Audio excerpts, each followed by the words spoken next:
Não toqueis no ungido do Senhor. Você já ouviu essa frase, não é? Já. Você já falou essa frase?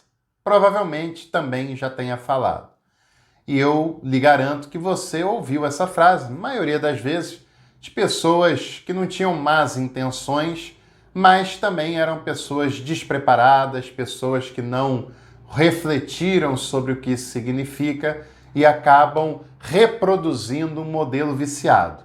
E muitas vezes também você já ouviu com malandragem, de pessoas que tinham muito que lucrar se você acreditasse nessa frase de não tocar no ungido do Senhor. Por incrível que pareça, essa expressão ainda é muito usada, ainda é muito repetida. Na maioria das vezes ela quer justificar ações de um líder religioso sem que ele seja questionado, sem que se levante qualquer questionamento sobre suas ações, sobre suas decisões, sobre o que ele faz ou deixa de fazer com o dinheiro, com as pessoas, com o patrimônio da igreja, etc. E muitas pessoas falam que se levantar, questionar esse ungido do Senhor é se levantar contra o próprio Deus. Mas será que isso é válido? Será que é assim mesmo? Será que não tem uma manipulação por trás dessa frase? Bom, essa frase ela era usada no Antigo Testamento, lá fazia sentido, porque lá tinha o rei, que era um ungido de Deus. E esse rei era ungido com óleo mesmo, né? Derramava-se óleo sobre a cabeça do rei. Aliás, na Idade Média, teve aqueles teólogos que propuseram a unção do rei como um dos sacramentos, mas não foi adiante essa proposta. A unção do rei era muito importante no Antigo Testamento porque era uma monarquia. E uma monarquia estabelece um estado confessional, ou seja, um estado que tem uma confissão religiosa em específica e que a autoridade do rei ou da rainha é justificado pela vontade de Deus. Assim era no povo de Israel, assim é nas monarquias de modo em geral. Na monarquia de Israel se entendia que o rei era mais do que um líder político. O rei era o representante de Deus diante do povo. Em outras monarquias até se entendia que que o rei era divino. Não era o caso de Israel, de Judá, mas se entendia que aquele rei era um representante do próprio Deus. Portanto, se levantar contra esse rei era se levantar contra um representante de Deus. Agora, o que é levantar contra? Levantar contra era mais do que questionar. Por exemplo, Davi foi questionado quando ele tem aquele caso com a Betseba. Nada acontece com quem lhe questiona, né? Levantar contra era fazer uma rebelião, armar uma cilada, armar um plano, coisa que o próprio Davi, por exemplo, se recusou a fazer contra Saul, mesmo tendo, segundo os relatos, algumas oportunidades para dar cabo ao fim da vida de Saul. Muitos hoje ainda querem estruturar essa opinião baseado naquela informação lá do passado.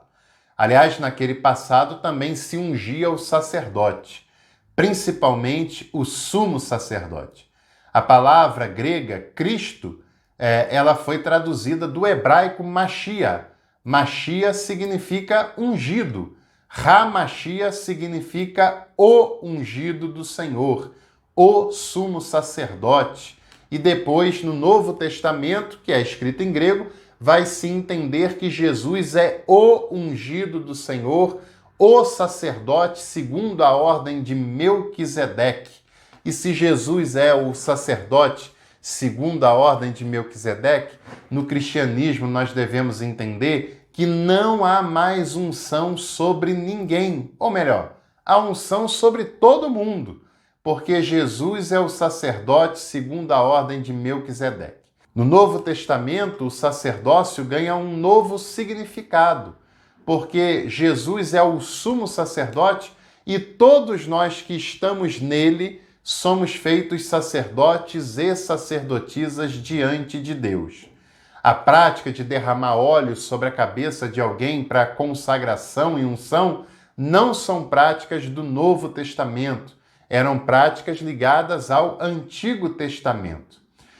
No cristianismo não há mais sacerdócio, porque nós não temos uma espiritualidade diferente dos demais, porque nós não somos prediletos para representar Deus diante do povo.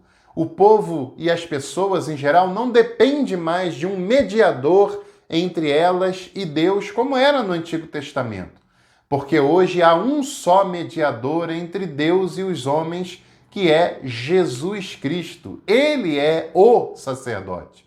Ele é o mediador e não há outro, porque se estamos nele, por meio dele, todos nós temos livre acesso a Deus, ao seu coração e à sua graça. A Reforma Protestante aboliu o sistema sacerdotal pelos motivos que eu já disse para você. A Reforma entende que todo crente em Jesus é sacerdote, sacerdotisa, ou seja, pode ir diante de Deus sem mediação humana, sem mediação que não seja do próprio Jesus. Esse é o princípio na Reforma do sacerdócio comum de todos os crentes. Você não depende de um líder religioso para chegar diante de Deus. Você não depende da oração de um líder religioso para que a sua fala com Deus tenha seja mais audível do que se você mesmo orar.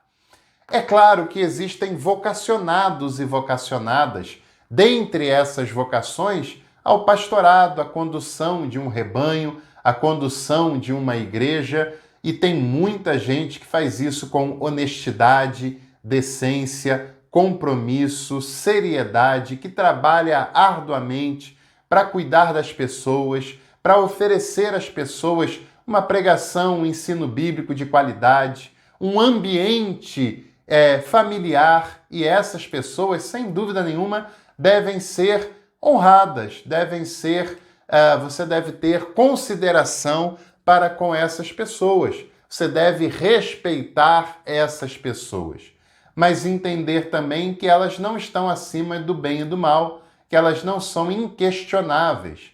Agora, se você faz parte de uma comunidade que você percebe algo questionável no líder que lá está, não faz parte você expor a si mesmo, a sua saúde mental, a sua família e as outras pessoas a uma crise e a uma guerra sem fim. Pegue a sua família e vá para um lugar que tenha uma pessoa que lide com seriedade e responsabilidade com a sua vocação, que ainda é a maioria, apesar das limitações intelectuais e de preparo que muitos ainda têm. Levantar-se contra é armar planos, armar ciladas. Isso é bem desonesto. Agora, é claro que os líderes religiosos, eles têm que dar conta, sim. Tem que dar conta do dinheiro, tem que dar conta das pessoas que estão ali sob a sua responsabilidade, não diante de Deus, não é isso que eu estou dizendo, mas respeitar o tempo das pessoas, respeitar o fato das pessoas estarem ali, respeitar o dinheiro, a contribuição que as pessoas dão à igreja, respeitar a boa-fé que a maioria das pessoas tem no seu trato pastoral e eclesiástico. É claro que esse pastor ele deve também respeito pelas pessoas, assim como ele também deve ser respeitado se lida com a sua vocação de uma maneira honesta. Mas quando uma pessoa diz que o ungido do Senhor não pode ser questionado, o que será que ela quer esconder? Será que ela não quer esconder alguma coisa? Ou é apenas um ignorante reproduzindo uma fala viciada do passado? A maioria das pessoas que estão na liderança tem uma responsabilidade muito grande e são pessoas honestas e trabalhadoras, mas mesmo assim tem que dar conta do que entra, do que sai nas suas igrejas, tem que oferecer a quem está lá sentado uma pregação, um ensino de qualidade, tem que procurar fazer isso da melhor maneira possível. E se você está numa comunidade com uma pessoa dessa, honesta, determinada, uma pessoa que lida com seriedade com a vocação, você tem o dever de contribuir financeiramente, de apoiar com a com a sua presença, com o seu trabalho para construir uma comunidade cada vez mais familiar, cada vez mais favorável a oferecer um bom serviço a quem a frequenta. E se porventura você conhecer uma pessoa que esteja à frente de uma igreja que for desonesta, que for maliciosa, que usa essa fala de não tocar no ungido para querer justificar tudo que ele faz, pegue a sua família, pegue a sua contribuição e vá para uma comunidade liderada por pessoas trabalhadoras, honestas e envolvidas com a vocação. Isso vai ser melhor para você, para sua família, para todo mundo. Um grande abraço, inscreva-se no canal e ative todas as notificações para não perder nada. Até a próxima!